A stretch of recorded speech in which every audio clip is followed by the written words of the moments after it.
Hi everyone, this is Veronica. आज हम solar system universe के बारे में बात करेंगे। पहले मैं आपसे एक सवाल पूछूंगी। जैसे यूनिवर्स, मुझे बहुत ही ज़्यादा क्यूरोसिटी होती है, क्या सिर्फ अर्थ पे लाइफ है, कहीं और लाइफ है या पॉसिबल हो सकती है। आई एम श्योर आप लोगों को भी होती होगी और हमारे साइंटिस्ट को भी बहुत ज़्यादा इस चीज़ की क्यूरोसिटी है।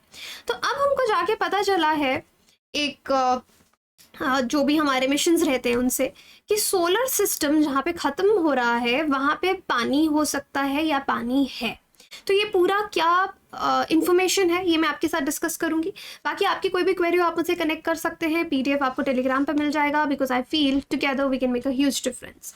सो now this is the news कि वाटर है at the end of the solar system, और जो यूरेनस हमारा एक प्लैनेट है सोलर सिस्टम का, वहाँ पे जो उसके मून्स हैं, उसकी जो सैटेलाइट्स हैं, natural satellites, they are moons, वहाँ पे पानी स्टोर्ड है। Now I already told you कि हम ऑलरेडी लाइफ को ढूंढ रहे हैं कि कहीं ना कहीं यूनिवर्स में लाइफ मिल जाए। इसके चलते हमारे वॉयेजर मिशंस आए, जो कि मिशंस इंटरस्टेलर स्पेस में हम लोगों ने भेजे, और ये 2 मिशंस थे। वहाँ पे जो ऑब्जर्वेशंस की गई कि edge of the solar system, जहाँ पे एकदम सोलर सिस्टम ख़त्म हो रहा है, वहाँ पे किस तरह का इन्वायरमेंट है। डेटा को एनालाइज किया गया, कंबाइन किया गया। आज तो टेक्नोलॉजी बहुत इंप्रूव हो गई है, हम कंप्यूटर मॉडलिंग से भी डेटा को काफ़ी ज़्यादा एनालाइज कर सकते हैं। तो देखा गया कि पानी है, at the edge of solar system पानी है, और वाटर प्रेजेंट है। यूरेनस के 4 मून्स हैं, लार्जेस्ट मून्स हैं, जहाँ पे आपको उनके ओशन के लेयर में पानी दिखता है।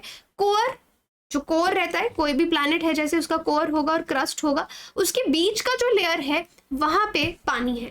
तो वॉयेजर मिशंस की मैंने बात की, 40 साल आज उन वॉयेजर मिशंस के बाद हम इस चीज़ की बात कर रहे हैं। वॉयेजर 1 जो है वो 5 सितंबर 1977 में लॉन्च हुआ था, ये फैक्चुअल इन्फॉर्मेशन है, इसको लिख लीजिए। और वॉयेजर 2 जो है 20 अगस्त 1977 को लॉन्च हुआ था। वॉयेजर 1 को हम डिटेल में देखते हैं।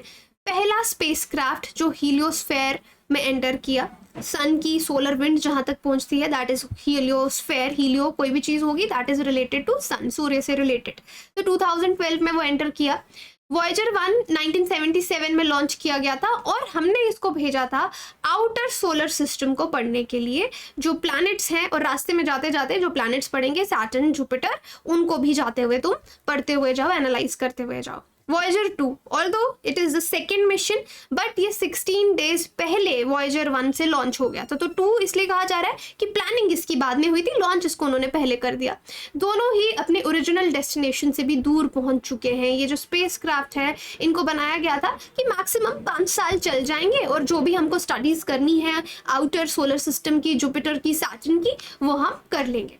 अब ये स्पेसक्राफ्ट जो है पूरा सोलर सिस्टम घूमा, रिमोट कंट्रोल प्रोग्रामिंग से हमने इसको कंट्रोल किया, और जो भी डेटा उससे हमने कलेक्ट किया। अब slightly more than 18 billion kilometres दूर है ये अर्थ से। वॉयेजर 1 ऑलरेडी जो इसका ट्विन है, वो ये बाउंड्री 2012 में ही क्रॉस कर चुका था। अब यहाँ पे देखो, ये है सोलर सिस्टम, यहाँ पे कहीं बीच में हम हैं, और ये हीलियोस्फेयर जहाँ तक आपकी सोलर विंड्स का असर होगा, और ये आपका Voyager 1 and 2 somewhere at the edge of the solar system. Solar system के एज में आपको ये दिख रहा है, जहाँ पे सन का विंड का असर खत्म हो रहा है, उस एज पे ये वॉयेजर्स हमने भेजे स्टडी करने के लिए। नाउ ये जो फाइंडिंग्स हैं, इसमें और भी बहुत सी चीज़ें पता चली हैं। डिटेल्ड इन्वेस्टिगेशन हुआ है यूरेनस के 5 मून्स का। देखो एग्जाम में ये चीज़ कहाँ पे इंपॉर्टेंट है, क्योंकि स्पेस टेक्नोलॉजी पे क्वेश्चंस आते हैं, मिशंस पे क्वेश्चन आते हैं। तो वॉयेजर 1, वॉयेजर 2, क्योंकि इनका मेंशनिंग, इनके बारे में मेंशन किया गया है, तो आपको मालूम होना चाहिए। 5 मून्स है यूरेनस के, एरियल, अम्ब्रियल, टाइटेनिया, ओबेरॉन, मिरांडा। और इनका एवोल्यूशन, इनके इंटीरियर, ये अंदर से किस चीज़ के बने हुए हैं, क्या स्ट्रक्चर है इनके मून्स का, ये सब पढ़ा जा रहा है। अराउंड इस प्लैनेट के 27 मून्स हैं, और टाइटेनिया की अगर हम बात करें, वो सबसे बड़ा है, 1580 किलोमीटर्स अक्रॉस इसका इतना डायमीटर है। तो ये हमारा पूरा सोलर सिस्टम है। यहाँ पे कभी बेचारा प्लूटो भी होता था, लेकिन आज प्लूटो नहीं है।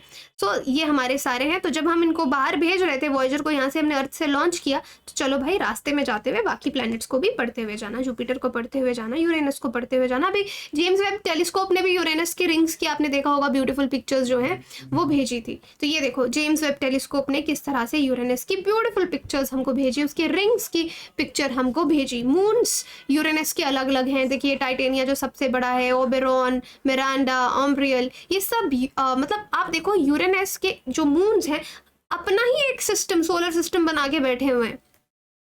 अब ओशंस के एविडेंस की अगर बात करें, जब small bodies, celestial bodies, heavenly bodies की मैं यहाँ पे बात कर रही हूँ, छोटे प्लैनेट्स की बात कर रही हूँ, मून्स की, उनकी बात आती है तो हमको एविडेंस मिला है कि वहाँ पे ओशंस हैं, ड्वार्फ प्लैनेट्स पे, सीरीज पे, प्लूटो पे, सैटर्न के मून जो है मिमास, उस पे। तो कुछ ना कुछ मैकेनिज्म ऐसा है जो हम अभी तक समझ नहीं पाए, ठीक है, क्योंकि साइंस जो है तभी तो लोग रिसर्च करते रहते हैं, कुछ ना कुछ नई चीज निकल के आती है, क्योंकि हर मैकेनिज्म को हम प्रॉपरली नहीं समझते। तो इस पेपर में प्रॉपरली इन्वेस्टिगेट किया गया है कि कौन सी बॉडीज पे कैसे ओशंस हैं, क्या मैकेनिज्म है उसके पीछे, और लिमिटेड इंटरनल हीट की भी बात हो रही है, क्योंकि ओशन को सस्टेन करने के लिए हीट रिटेन करना भी इंपॉर्टेंट है। तो ये जो टीम है इन्होंने क्या किया, जो वॉयेजर 2 का डेटा था उसको फिर से पढ़ा, उसको जाना और देखा कि क्या एडिशनल इंफॉर्मेशंस हमको वहां से मिलती हैं, और उसमें उनको पता चला कि यूरेनस पे ऐसा है, इन मून्स पे ऐसा है कि ये रिटेन कर पा रहे हैं हीट, तो ओशन सस्टेन हो रहा है यहाँ पे। और कुछ ना कुछ ऐसी चीज है इनके मून्स पे जो हीट प्रोड्यूस कर रही है, जो हॉट लिक्विड रिलीज कर रही है, जिससे ओशन एक वार्म एनवायरनमेंट को मेंटेन कर पा रहा है। मिरांडा पे भी उन्होंने देखा, इनर मोस्ट मून जो है वहां पे भी सिमिलर सरफेस फीचर्स हैं, रीसेंट ओरिजिन का, क्योंकि ये मून है, और दिखाता है कि हीट ये भी होल्ड कर पा रहा है to maintain an ocean at some point, कि ओशन मेंटेन कर पाएगा। तो ये की स्टडीज है कि आपको वाटर की उम्मीद हो रही है कि सोलर सिस्टम के एज पे जाके भी वाटर है। तो एस्ट्रोनॉमर्स रिसेंटली यूरेनस को जेम्स वेब से भी बहुत अच्छे से पढ़ पाए। ये जेम्स वेब है, इसकी डिटेल में मैं नहीं जाऊंगी, इसकी 2 साइड्स हैं, एक हॉट साइड है, एक कोल्ड साइड है, जिसपे ये सारी स्टडीज हो रही हैं। हबल का ना आपने नाम सुना होगा। तो 2 टेलीस्कोप हमारे इस टाइम सबसे मेन है, हबल टेलीस्कोप और जेम्स वेब टेलीस्कोप। दोनों को कंपेयर अगर करें, दोनों ही हमारी ग्रेट स्पेस ऑब्जर्वेटरीज हैं, जिससे हम स्पेस को पढ़ रहे हैं। जेम्स वेब की बात करूं तो देखो, जेम्स वेब टेलीस्कोप की मदद से हम यूनिवर्स को पढ़ेंगे, इसलिए इसको बनाया गया है, लेकिन अर्ली यूनिवर्स को भी पढ़ेंगे। अर्ली यूनिवर्स आप सोचेंगे कि कोई बिग बैंग इतने समय पहले हुआ था, मिलियंस ऑफ ईयर्स पहले, उसको हम कैसे देख सकते हैं? तो इस चीज को ऐसे समझिए कि अगर आपके सामने एक पेन पड़ा है, आप उसको देख पा रहे हैं, क्यों? क्योंकि इस पे लाइट हिट कर रही है, वो लाइट मेरी आंखों पे जब दिख रही है तो ये ऑब्जेक्ट मुझे दिख रहा है। अब ये लाइट इससे टकरा के कहीं दूर ट्रैवल करेगी, ना जाने कब उसको ये पेन दिखेगा। जब तक ये लाइट मेरी आंखों तक पहुंचती तब तक मैं इसको नहीं देख पाऊंगी, राइट? तो सेम चीज है कि ये जब गैलेक्सीज बनी, जो लाइट यहाँ से निकली, वो अभी भी कहीं ना कहीं ट्रैवल कर रही है। So we are in hope कि जेम्स वेब उसको ट्रैप करेगा एंड हम इन सब चीज़ों को देख पाएंगे और अच्छे से यूनिवर्स का ओरिजिन जो है समझ पाएंगे। अब रिसेंट ये वाली न्यूज़ भी थी, 30 मार्च की है, कि मून को देखा गया, कुछ ग्लास बीड्स पानी के हमारे मून पे, अर्थ के मून पे मिले हैं। तो डेफिनेटली मून एक्सप्लोरेशन अभी बहुत ज़ोरों से चल रहा है। अभी तक मून पे हमको लग रहा है कि वाटर बॉडीज़, लिक्विड बॉडीज़ नहीं हैं, जो कि अर्थ की एक स्पेशलिटी है, लेकिन फिर भी हमको उसकी डार्क साइड पे जो आइस है उसके पैचेस दिखते हैं, ग्लास बीड्स अब मिले हैं। तो रिसर्च इस पे और भी स्ट्रॉन्ग की जा रही है।